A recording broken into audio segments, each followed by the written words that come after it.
नमस्कार, स्वागत है आप सभी का। मैं हूं आप सभी के साथ राखी। आ चुकी हूं आज का खास कार्यक्रम लेके, और आज के कार्यक्रम में हम बात करने वाले हैं हाइपरटेंशन यानी कि उच्च रक्तचाप की। मुझे लगता है कि आज के समय में हर घर में, या मुझे लगता है हर व्यक्ति को कहीं ना कहीं हाई ब्लड प्रेशर की समस्या रहती ही। अब इसके पीछे के कारण क्या है, इससे हम कैसे बच सकते हैं, इसका इलाज क्या है, इन्हीं सभी विषयों पे आज हम बातचीत करेंगे। और हमारे आज के कार्यक्रम के खास मेहमान हैं डॉक्टर विकास गोयल, जो कि जनरल फिजिशियन हैं। तो सर, आपका बहुत बहुत स्वागत। धन्यवाद, थैंक यू। तो डॉक्टर विकास, सबसे पहले तो आपसे यही जानना चाहेंगे कि आखिर ये हाइपरटेंशन, हाई ब्लड प्रेशर है क्या?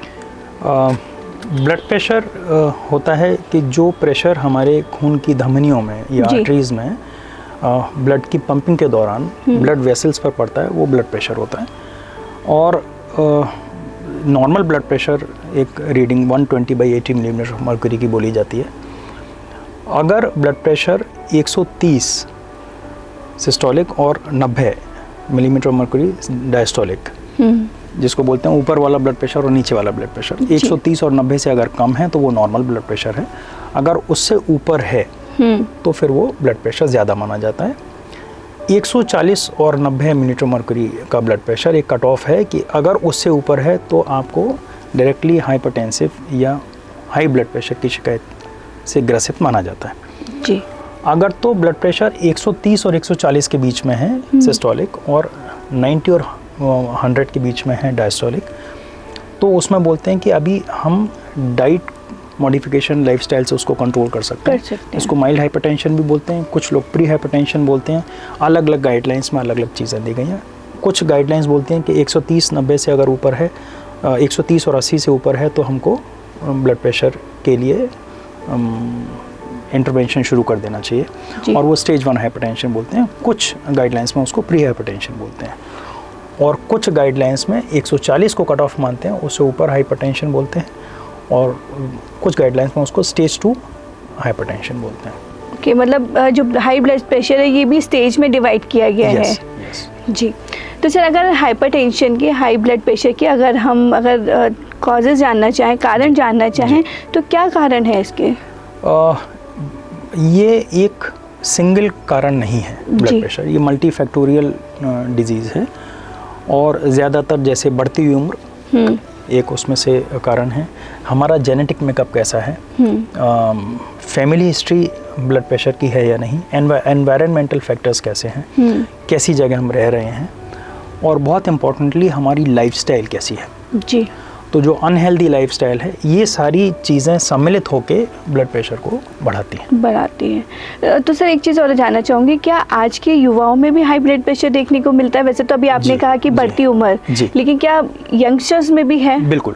अगर हम ट्रेंड देखें पिछले 15 से 20 सालों का जी, तो पिछले 15-20 सालों में ये प्रॉब्लम ब्लड प्रेशर की कम एज ग्रुप में भी देखने को मिल रही है, और डे बाय डे उसकी क्वांटिटी, परसेंटेज बढ़ती चली जा रही है। और इसका बहुत बड़ा रीज़न है हमारी लाइफस्टाइल चेंजेस। मतलब ये हम इसे लाइफस्टाइल डिजीज़ बोल सकते हैं। यस, डेफिनेटली जी। तो सर, अब हम इसके लक्षण के बारे में जानना चाहेंगे कि अगर किसी का ब्लड प्रेशर हाई हो रहा है, या शुरुआती कुछ लक्षण अगर हम कैसे देखें जिससे हम पहचान सकें? देखिए, इसमें एक बात मैं बहुत एम्फसाइज़ करना चाहूँगा, वो ये कि ब्लड प्रेशर ज़्यादा होने के लक्षणों में सबसे कॉमन है कोई लक्षण ना होना। अच्छा। 60-70% लोगों में किसी तरह के कोई लक्षण देखने को नहीं मिलते हैं जी।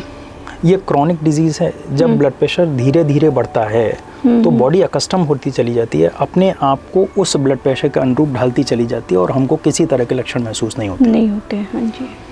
तो ये बहुत ज़रूरी है जानना कि ज़रूरी नहीं है आपको कोई लक्षण हो तभी आप ब्लड प्रेशर चेक कराइएगा। हमको एज के साथ साथ रूटीन ब्लड प्रेशर का चेकअप ज़रूरी है। बहुत सारे ऐसे पेशेंट्स हमारे पास आते हैं क्लिनिक में जो आते किसी और परेशानी के लिए, लेकिन हमको चेकअप करने में पता चलता है कि ब्लड प्रेशर बढ़ा हुआ है जी। कुछ ऐसे पेशेंट्स भी देखने को मिले हैं जिनका blood pressure was 250, 200, more than that, और उनको किसी तरह के कोई लक्षण नहीं थे। तो मैं बार बार इस बात पर जोर देना चाहूँगा कि ब्लड प्रेशर बड़े होने पर भी लक्षणों का होना ज़रूरी नहीं है। हालांकि कुछ लक्षण ऐसे हैं जैसे कि सर में दर्द होना, सर में भरापन रहना, नींद का कम आना, गुस्सा ज़्यादा आना, चिड़चिड़ापन रहना, ये सारे लक्षण हो सकते हैं जो संकेत दें कि ब्लड प्रेशर बढ़ा हुआ हो सकता है। जी सर, एक बात आती है कि कहते हैं कि कुछ लोगों में ब्लड प्रेशर का जो खतरा है वो सबसे ज़्यादा रहता है, तो ऐसे कौन से वो लोग हैं जिनमें ब्लड प्रेशर का खतरा रहता है?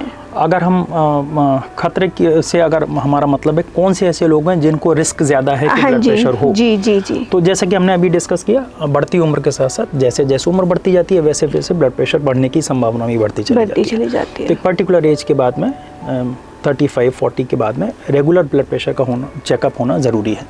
तो जैसे जैसे उम्र बढ़ती है वैसे वैसे ब्लड प्रेशर की संभावना बढ़ती है।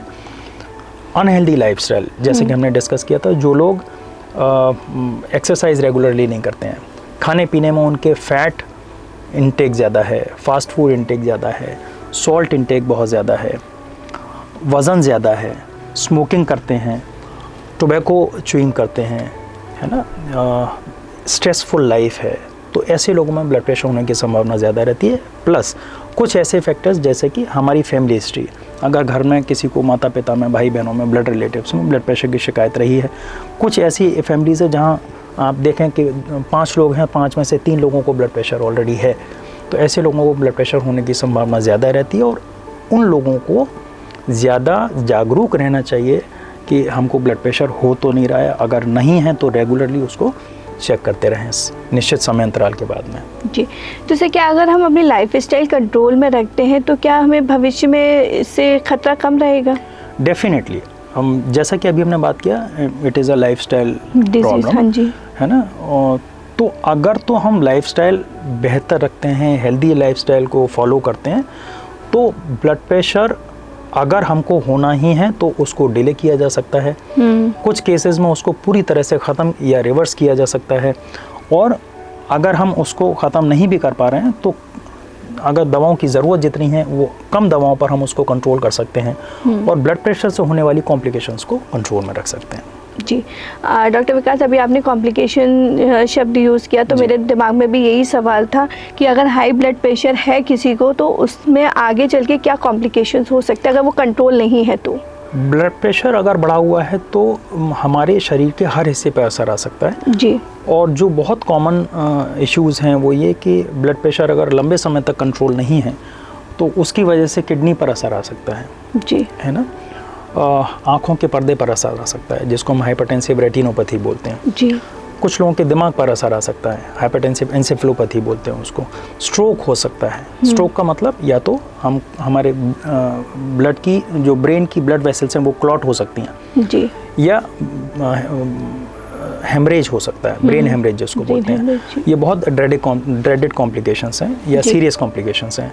और बहुत कॉमन जो चीज़ है वो है कि हार्ट पर उसका असर हो सकता है, हार्ट अटैक पड़ सकता है, कार्डियोमायोपैथीज हो सकती हैं, है ना। तो ये कुछ कॉम्प्लिकेशंस हैं जैसे जिसके बारे में हमको सोचना चाहिए और उनसे डरना चाहिए, इसलिए उसको ब्लड प्रेशर को कंट्रोल रखना चाहिए जी। सर अक्सर करके होता है कि जिनको ब्लड प्रेशर है उन्हें हमेशा नमक कम खाने की हिदायत दी जाती है, तो क्या ये ज़रूरी है? बिल्कुल ज़रूरी है। जैसा कि हमने बात की थी, लाइफस्टाइल चेंजेस में डाइट को कंट्रोल रखना और हेल्दी डाइट को फॉलो करना एक आवश्यक पार्ट है, ज़रूरी पार्ट है जी। और उसमें नमक की मात्रा जितनी हम कंट्रोल रखेंगे उतना ब्लड प्रेशर के कंट्रोल के लिए बेहतर है जी। तो सर जैसे कि जिनको ब्लड प्रेशर नहीं भी है तो क्या उनको भी नमक की मात्रा कम रखनी चाहिए? क्योंकि कई लोगों को मैंने देखा है आदत कि अगर थोड़ा सा भी दाल में नमक कम है तो ऊपर से डाल के खा रहे हैं या एक्सेस नमक ले रहे हैं वो। देखिए, एक्सेस तो हर चीज़ की बुरी है और हर किसी के लिए बुरी है। जिनको ब्लड प्रेशर नहीं है वो अगर नमक ज़्यादा खाते रहें तो वो अच्छा तो नहीं है, क्योंकि बहुत ज़्यादा नमक का इंटेक अगर है तो वो ब्लड प्रेशर तो बढ़ेगा ही, साथ में और भी उसके कॉम्प्लिकेशंस हो सकते हैं जी। तो नमक को तो कंट्रोल में ही रखना चाहिए जी। डॉक्टर विकास, अब बात आती है इलाज की, तो अगर किसी को हाई ब्लड प्रेशर है तो उसमें क्या इलाज होता है? क्या दवाइयाँ उसमें चलती हैं या सिर्फ लाइफस्टाइल से ही इसको कंट्रोल कर सकते हैं? इलाज के लिए लाइफस्टाइल पार्ट इम्प्रूव करना बहुत ज़रूरी पार्ट है और लाइफस्टाइल इम्प्रूव करने में 2 पार्ट हैं। पहला पार्ट है डाइट कंट्रोल। डाइट कंट्रोल में एक हम डिस्कस कर चुके हैं, नमक को कंट्रोल रखें। अब नमक को अगर हमको कंट्रोल में रखना है तो क्या क्या चीज़ें हमको नहीं करनी चाहिए। अब हम ये कैसे अनुपात लगाएं कि हमारा नमक की मात्रा ज़्यादा तो नहीं हो रही है जी। बहुत सारे ऐसे सब्सटेंसेस हैं जिनमें हिडन सॉल्ट हमारे डाइट में चला जाता है और हमको पता नहीं चलता है। जैसे कि अचार है, हम थोड़ा सा ले रहे हैं लेकिन उसमें नमक की मात्रा इतनी ज़्यादा है कि एक्स्ट्रा क्वांटिटी हमारी बॉडी में पहुंच रही है। चटनी है ना, या जो पैकेज्ड फूड हैं आज की डेट में, जितने भी पैकेज्ड फूड आ रहे हैं, नमकीन आ रहे हैं, चिप्स आ रहे हैं, या जो फ्रोज़न डेजर्ट्स आ रहे हैं, तो इन सब में नमक की मात्रा बहुत ज़्यादा होती है। तो जो प्रोसेस्ड पैकेज्ड फूड है वो अवॉइड करना चाहिए। दूसरी चीज़ है fat intake, saturated fat intake कम रहना चाहिए। जितने भी हमारे फास्ट फूड हैं, पिज़्ज़ा, बर्गर्स हैं, बटर है, तो इन चीज़ों, आज की डेट में जो बटर हम बहुत कॉमनली अमूल का बटर यूज़ कर रहे हैं, तो उसमें सॉल्ट भी होता है, हाँ जी, है ना। तो ये चीज़ें अवॉइड करनी चाहिए। तीसरी चीज़ है कि हमको डाइट में पोटेशियम ज़्यादा लेना चाहिए। अब पोटेशियम हमको मिलता है फ्रूट से और वेजिटेबल्स और सैलेड से, तो इनकी मात्रा हमारे खाने में ज़्यादा रहनी चाहिए। हाई फाइबर डाइट लेना चाहिए, प्रोटीन रिच खाना लेना चाहिए। फैट, जो सैचुरेटेड फैट है, उसको कम मात्रा में लेना चाहिए। इसके अलावा सेकंड ज़रूरी पार्ट आता है कि हमको अगर स्मोकिंग कर रहे हैं, टोबैको ले रहे हैं, तो वो कम्प्लीटली बंद होना चाहिए। ये दोनों चीज़ें ब्लड प्रेशर को बढ़ाते हैं जी। तीसरी ज़रूरी चीज़ है रेगुलर एक्सरसाइज, और वो एक्सरसाइज जैसा मैंने बोला रेगुलर होना ज़रूरी है। हम महीने में 5 बार एक्सरसाइज करें उसका कोई फ़ायदा हमको नहीं मिलने वाला है। हमारी एक्सरसाइज डेली होनी चाहिए, प्रीफरेबली 30 डेज़ अ मंथ, है ना। अगर हम उतना नहीं कर पा रहे हैं तो करीब 5 से 6 दिन अ वीक, महीने में 3 से 4 दिन का गैप ज़रूर ले सकते हैं और वो एक्सरसाइज ज़रूर करिए। एक्सरसाइज जो है can be in form of walking, it can be in form of swimming, jogging, है ना, जिमिंग, जो हमको सूट करता है जी, ठीक है ना। और एक और ज़रूरी चीज़ है वो है वज़न को कंट्रोल करना। ओबेसिटी, है ना, बहुत ज़रूरी कॉज है आज की डेट में। जैसे जैसे आप पिछले कुछ सालों की लाइफस्टाइल देख रहे हैं, वैसे वैसे obesity has become a very important community health problem. ये देखा गया है कि जैसे जैसे हम वज़न को कंट्रोल करते हैं वैसे वैसे ब्लड प्रेशर बिना किसी दवा के कुछ हद तक कंट्रोल में आता है। और फिर अगला पार्ट आना चाहिए मेडिसिन का, है ना। अब मेडिसिन जो हैं, there are many classes of medicine, वो टेक्निकल चीज़ है। बहुत सारे क्लासेस हैं, कैल्शियम चैनल ब्लॉकर्स हैं, बीटा ब्लॉकर्स हैं, एसी इनहिबिटर्स हैं, है ना, ARB हैं, और कुछ सेंट्रली एक्टिंग एंटीहाइपरटेंस है। तो वो आपके डॉक्टर के विवेक पर और डिसीजन पर डिपेंड करता है कि क्या मेडिसिन आपके लिए बेहतर सूट करेंगी, उस हिसाब से आपको दवाएं दी जाती हैं। ज़रूरी चीज़ ये है कि जो दवाएं हम ले रहे हैं उनको रेगुलर बेसिस पे लें, उनको बीच में छोड़ें नहीं। जी, मेरा अगला सवाल सर यही था, क्योंकि मैंने काफ़ी लोगों को देखा है, इवन अपनी फैमिली में ही देखा है कि जिनको ब्लड प्रेशर है, इवन सामने से डॉक्टर ने भी बोला हुआ है कि अगर आपने एक बार ब्लड प्रेशर की दवाइयाँ शुरू कर दी हैं तो इसे आपको लेना ही है। बट मैंने देखा है कि लापरवाही इतनी कि अगर सुबह खा ली तो शाम को नहीं ले रहे हैं, बोले कि हमारा कंट्रोल है, एक बार से काम चल जाएगा, मतलब खुद डॉक्टर बनने की कोशिश करते हैं, तो क्या कहेंगे? देखिए, बड़ा ही डेंजरस एटीट्यूड है, क्योंकि ये हम अपने स्वास्थ्य के साथ खिलवाड़ ही कर रहे हैं। एक तरह से देखा जाए तो ब्लड प्रेशर की दवाएं जितनी हमारी बॉडी के लिए रिक्वायर्ड हैं उतनी क्वांटिटी में लेना ज़रूरी है, बिल्कुल। अगर आपके डॉक्टर को लगता है कि आपका ब्लड प्रेशर लोअर साइड पे जा रहा है या इतनी दवाओं की ज़रूरत नहीं है, तो वो खुद मेडिसिन को कम कर देंगे।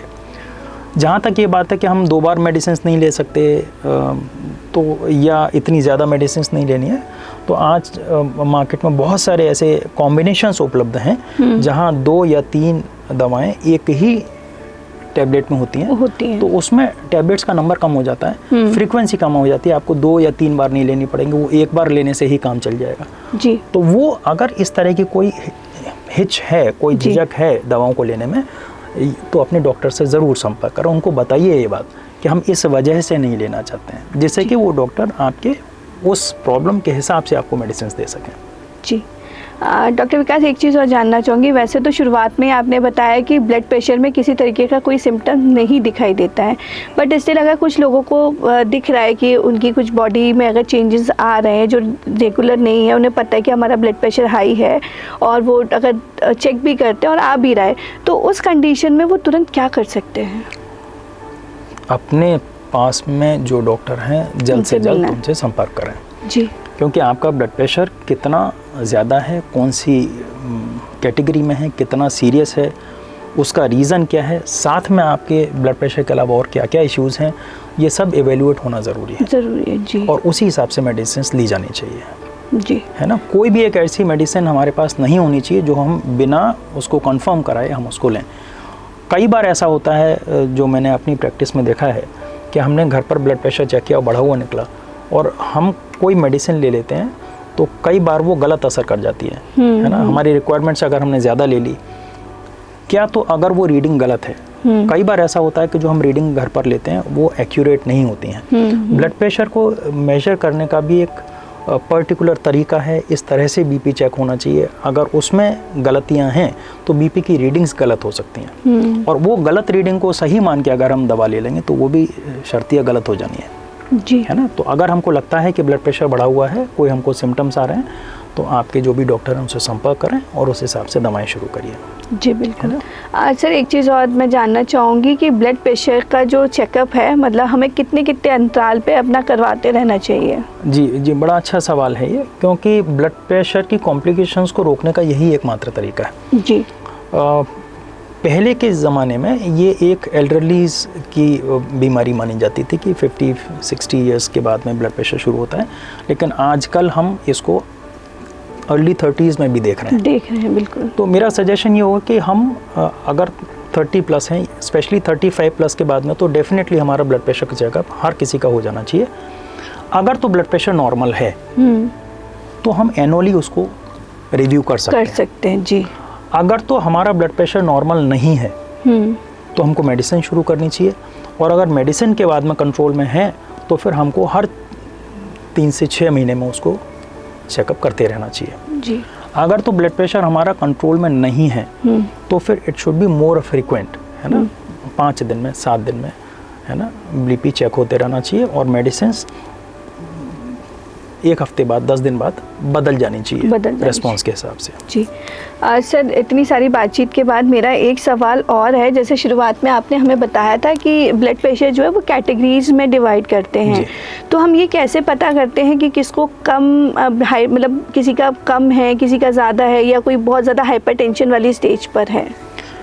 ये ब्लड प्रेशर की रीडिंग्स ही बताती हैं। ओके, रेगुलर रीडिंग पे? यस जी। अगर किसी का ब्लड प्रेशर 140/90 है तो हम 130 से 140 के बीच में है तो हम उसको स्टेज 1 हाइपरटेंशन बोलते हैं, उसके ऊपर है तो वो स्टेज 2 हाइपरटेंशन है जी। कुछ हाइपरटेंसिव इमरजेंसीज होती हैं जहाँ पर दिमाग के हिस्से में कुछ सूजन आ सकती है ना। हमारी जो कॉन्शियसनेस है, जो चेतन अवस्था है, उसमें कुछ गड़बड़ हो रही है, कोई कन्फ्यूजनल स्टेट है, बेहोशी की स्टेज आ रही है, कोई दौरे पड़ रहे हैं, है ना, या प्रेगनेंसी में आपने देखा होगा जिसको हम प्री एक्लेम्शिया या प्री एक्लेम्शिया बोलते हैं, वहाँ किडनी पर भी असर आना शुरू हो जाता है और कभी कभी दौरे भी हो सकते हैं। तो ये मेडिकल इमरजेंसीज़ हैं ब्लड प्रेशर के लिए। उस समय तुरंत ऐसे लोगों को एडमिट कराया जाना चाहिए और सही ट्रीटमेंट शुरू होना चाहिए जी। बिल्कुल, बहुत बहुत धन्यवाद डॉक्टर विकास, इतनी सारी आपने जानकारी दी। आई होप कि हमारे जो दर्शक और श्रोता हमें सुन रहे हैं तो उनको काफ़ी जानकारी मिली होगी, और वो लापरवाही तो बिल्कुल नहीं करेंगे आगे से अपने, अगर उनको हाई ब्लड प्रेशर की समस्या है। तो सर मैं चाहूँगी कि लास्ट में आप हमारे दर्शकों को कोई संदेश भी ज़रूर दें। जी, मैं आखिरी में सिर्फ इतना ही कहना चाहूँगा कि सभी लोगों को अपनी लाइफस्टाइल को हेल्दी रखना चाहिए, खाने पीने पर ध्यान दें, हेल्दी खाना खाएं, रेगुलर एक्सरसाइज करें, वज़न कंट्रोल रखें, टोबैको का सेवन ना करें in form of tobacco chewing और स्मोकिंग। अल्कोहल अगर ले रहे हैं तो वो that should be very much controlled. Regular exercise करते रहिए, वज़न को कंट्रोल करते रहिए, और रेगुलर बेसिस पे एक एज के बाद में बीपी चेक करते रहें। अगर ब्लड प्रेशर बढ़ा हुआ है तो अपने डॉक्टर से संपर्क करें, दवाएं उनके निर्देश के हिसाब से लें और रेगुलर बेसिस पर लें जी। डॉक्टर विकास, एक बार फिर आपका बहुत बहुत धन्यवाद। Thank you. तो आज के लिए बस इतना ही। आज हमने हाई ब्लड प्रेशर के बारे में जाना। आशा करती हूँ कि आप अब आगे से लापरवाही नहीं करेंगे। जैसा डॉक्टर साहब ने भी हमें बताया कि अपनी लाइफ स्टाइल को आप अगर मेंटेन रखेंगे तो हाइपरटेंशन क्या, आप बाकी भी कई सारी बीमारियों से बचे रहेंगे। तो स्वस्थ रहिए, मस्त रहिए। फिर मिलूंगी आप सभी से ऐसी किसी नई जानकारी और किसी नए मेहमान के साथ। नमस्कार।